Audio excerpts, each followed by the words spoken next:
Hello guys, welcome to my YouTube channel. My name is Harjeet Kaur. हम कर रहे थे लूसन जी के और उसमें हमारा इंडियन इकोनॉमी चल रहा है और आज हम करेंगे गवर्नमेंट के प्रोग्राम्स एंड स्कीम्स। उनमें से आज हम कब कौन कौन सी स्कीम्स कवर करेंगे एक बार देख लेते हैं। पहले करेंगे भारत निर्माण योजना, Mahatma Gandhi national rural employment guarantee scheme, employment guarantee act 2005 and Atal innovation mission. तो सबसे पहले शुरू करते हैं भारत निर्माण योजना। भारत निर्माण योजना यूनियन गवर्नमेंट की स्कीम थी। इसको लॉन्च किया गया था दिसंबर 16, 2005 में और इसका एम क्या था? रूरल इंफ्रास्ट्रक्चर को डेवलप करना। इसमें मेजर 6 सेक्टर्स को कवर किया गया था। कौन कौन से थे? Irrigation, roads, housing, water supply, electrification and rural communication. तो ये एक सेंट्रल गवर्नमेंट का फ्लैगशिप प्रोग्राम है जो कि रूरल इंफ्रास्ट्रक्चर डेवलपमेंट की बात करता है और ये प्रोग्राम आया था यूपीए गवर्नमेंट के टाइम पे। नेक्स्ट हम बात करते हैं Mahatma Gandhi national rural employment guarantee scheme की। इसको कब ये पहले बिल आया था पार्लियामेंट में और ये बिल पास हुआ था 7 सितंबर 2005 में और उस टाइम पे इसका नाम था national rural employment guarantee bill और इसको 2005 में ही बाद में इसको प्रेसिडेंट का असेंट भी मिल गया था और प्रेसिडेंट का असेंट मिलने के बाद ये बन गया act, national rural employment guarantee act. अब कोई भी बिल जब पार्लियामेंट में आता है तो उसको हम बोलते हैं बिल। जब वो पास होके उसको प्रेसिडेंट का असेंट मिल जाता है तो उसको हम बोलते हैं एक्ट। तो पहले ये बिल था, बाद में एक्ट बन गया। अब इस एक्ट के अंदर लिखा गया है, इसमें लिखा है कि एवरी ईयर, हर साल और हर रूरल हाउस होल्ड में किसी एक एबल बॉडीड पर्सन को 100 डेज का एम्प्लॉयमेंट दिया जाएगा।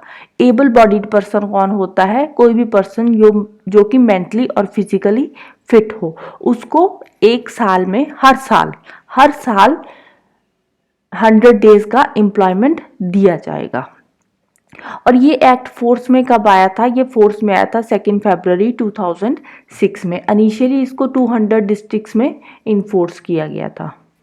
फिर 2 अक्टूबर 2009 में इसका नाम बदल के, पहले था national rural employment guarantee act, फिर इसका नाम बदल के रख दिया Mahatma Gandhi national rural employment guarantee act, जिसको कि एमजी नरेगा भी बोलते हैं। इसमें सेंटर और स्टेट गवर्नमेंट दोनों ही शेयर डालती है। सेंट्रल गवर्नमेंट इसमें 75% कॉस्ट उठाती है, जो भी मटेरियल कॉस्ट होती है या वेजेस होते हैं स्किल्ड सेमी स्किल्ड वर्कर्स के, वो 75% सेंट्रल गवर्नमेंट देती है और 25% स्टेट गवर्नमेंट देती है। डेली वेजेस पहले 182 रुपीज़ थी, बाद में इंक्रीज करके 202 रुपीज़ कर दिए गए और इसका बेनिफिट 136.2 मिलियन हाउस होल्ड्स को मिला है। अगर हम बात करें वर्क की इसमें, तो अप्रैल 2020 में एमजी नरेगा के अंदर काम की डिमांड बहुत ज़्यादा बढ़ गई थी, जिसके चलते हुए 105 करोड़ वर्क डेज इन्होंने इंक्रीज करे फाइनेंशियल ईयर 2020-2021 में। मिनिस्ट्री ऑफ रेलवे ने भी अपने बहुत सारे रेलवे के जो काम थे वो नरेगा को दिए, एमजी नरेगा को दिए। फिर नेक्स्ट हम बात करते हैं एम्प्लॉयमेंट गारंटी एक्ट 2005 की। National rural employment guarantee act जो था, इसको एडवाइस किसने दिया था? नेशनल एडवाइजरी काउंसिल ने गवर्नमेंट ऑफ इंडिया को। अब इसके हम देखते हैं मेन फीचर्स क्या है एम्प्लॉयमेंट गारंटी एक्ट के। सबसे पहले आता है every house hold in rural India. Rural India के हर घर में 100 डेज का ग्रांटेड एम्प्लॉयमेंट दिया जाएगा every year, at least 1 adult member को, एक अडल्ट मेंबर को हर साल 100 दिन का ग्रांटेड एम्प्लॉयमेंट दिया जाएगा रूरल इंडिया में। तो जो एम्प्लॉयमेंट होगा वो किस फॉर्म में होगा? वो होगा कैजुअल मैनुअल लेबर की फॉर्म में। ठीक है, लेबर वाला काम ही मिलेगा, कुछ ऐसे कुछ ऑफिशियल काम नहीं होगा। तो वो भी दिया जाएगा इनको एक मिनिमम वेज पे। एक मिनिमम वेज सेट किया होता है कि उससे कम वेज नहीं दे सकते, मिनिमम उतना तो देना ही पड़ेगा, मैक्सिमम भी कुछ दे सकते हो। तो जो वेजेस होते हैं वो जब काम कंप्लीट हो जाता है, काम कंप्लीट होने के बाद 7 डेज के अंदर अंदर उनको वेजेस मिल जाते हैं। अब जो वर्क है, जब पर्सन ने डिमांड की कि हाँ मुझे काम चाहिए, तो उसकी डिमांड करने के 15 दिन के अंदर अंदर उसको काम प्रोवाइड किया जाता है और वो भी 5 किलोमीटर के डिस्टेंस के अंदर अंदर। अगर इन केस किसी पर्सन को काम नहीं प्रोवाइड कर सके तो उस केस में उसको डेली अनएम्प्लॉयमेंट अलाउंस भी दिया जाता है सरकार के द्वारा ही, जो कि मिनिमम वेजेस का 1/3 होता है। अब वर्कर्स, पब्लिक, जो भी वर्कर्स पब्लिक काम करते हैं, कोई पब्लिक वर्क्स में एम्प्लॉयमेंट उनको मिला हुआ है, तो उनको साथ में मेडिकल ट्रीटमेंट भी दिया जाता है। और इन केस काम पे उनकी कोई इंजरी हो गई, कहीं चोट लग गई, तो उसको हॉस्पिटलाइज भी किया जाता है और साथ ही साथ उनको डेली अलाउंस भी दिए जाते हैं, जो कि उनके मिनिमम वेजेस के हाफ होते हैं। जितनी मिनिमम वेज मिलती है उसका आधा फिर उनको डेली अलाउंस दिया जाता है।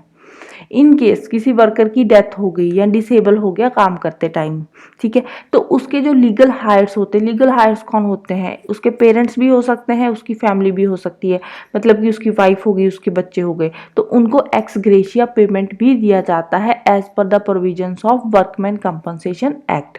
एक्स ग्रेशिया पेमेंट क्या होता है? आपने न्यूज़ में सुना होगा कि कहीं पे किसी वर्कर्स की डेथ हो गई या कहीं कोई हादसा हो गया, एक्सीडेंट हो गया, तो उनके जो घर वाले हैं उनको 5 लाख, 10 लाख, 20 लाख कुछ ना कुछ दिया जाएगा। तो वो क्या होता है? वो होता है एक्स ग्रेशिया पेमेंट। तो यहाँ पे भी इन केस वर्कर कोई डिसेबल हो गया या किसी वर्कर की डेथ हो गई, तो उस केस में उसके जो लीगल हायर्स है उनको एक्स ग्रेशिया पेमेंट दिया जाएगा। अब जो वर्कर्स की वेजेस होते हैं उनमें से 5% डिडक्ट कर लिए जाते हैं। क्यों किए जाते हैं? For the contribution to the welfare schemes. Welfare schemes कैसी होती है? लाइक हेल्थ इंश्योरेंस, वर्कर्स का हेल्थ इंश्योरेंस भी होता है, एक्सीडेंटल इंश्योरेंस भी होता है, कुछ सर्वाइवर बेनिफिट्स भी उनको दिए जाते हैं, मैटर्निटी बेनिफिट्स देने के लिए, सोशल सिक्योरिटी स्कीम्स के लिए उनके 5% वेजेस कट कर लिए जाते हैं। अगर कोई पर्सन रूल्स के साथ नहीं काम करता, रूल्स को फॉलो नहीं करता, तो उसको स्ट्रिक्ट पेनल्टीज देनी पड़ती है।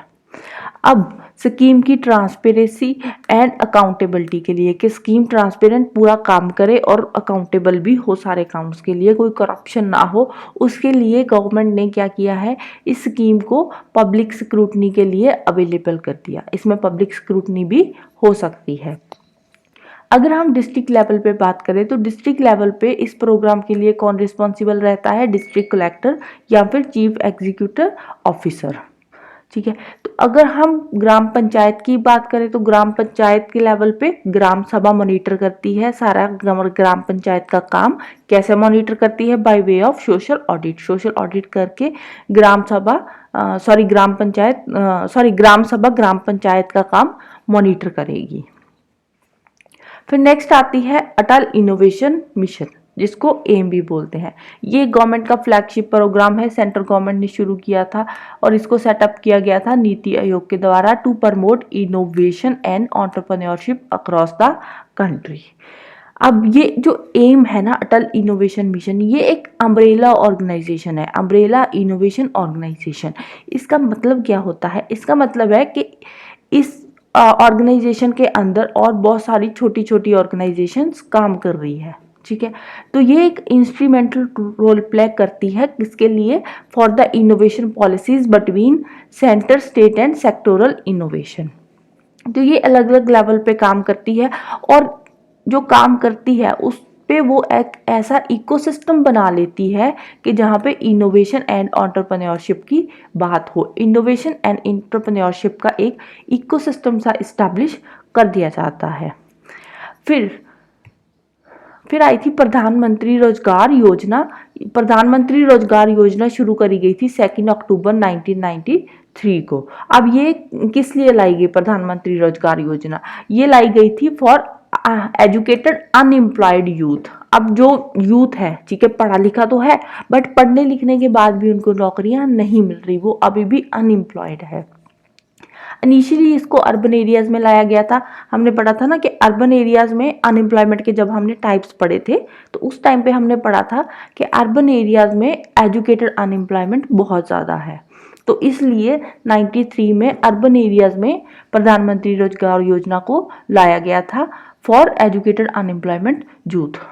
तो 1 अप्रैल 1994 के बाद इसको पूरी कंट्री में ही इम्प्लीमेंट कर दिया गया। अब इसको ऑब्जेक्टिव क्या था कि 10 lakh educated unemployed urban youth को एम्प्लॉयमेंट देना। अब देखो, इन्होंने बात तो कर दी कि हम एम्प्लॉयमेंट देंगे एजुकेटेड अनएम्प्लॉयड यूथ को, बट उसको देने के लिए इन्होंने क्या किया था? 8th 5 ईयर प्लान जब आया तो 8th 5 ईयर प्लान में इन्होंने 7 लाख माइक्रो एंटरप्राइजेस को इस्टेब्लिश किया एम्प्लॉयमेंट देने के लिए। फिर 93-94 में ये अर्बन एरिया में थी, बाद में 94 में ये पूरी कंट्री में ही एक्सटेंड कर दी गई इस स्कीम को। बाकी की जो स्कीम्स है वो हम नेक्स्ट लेक्चर में करेंगे। This is all about today. अगर वीडियो पसंद आई हो तो लाइक कर देना, शेयर कर देना और चैनल को सब्सक्राइब कर देना। तब तक के लिए thank you, bye bye and have a nice day.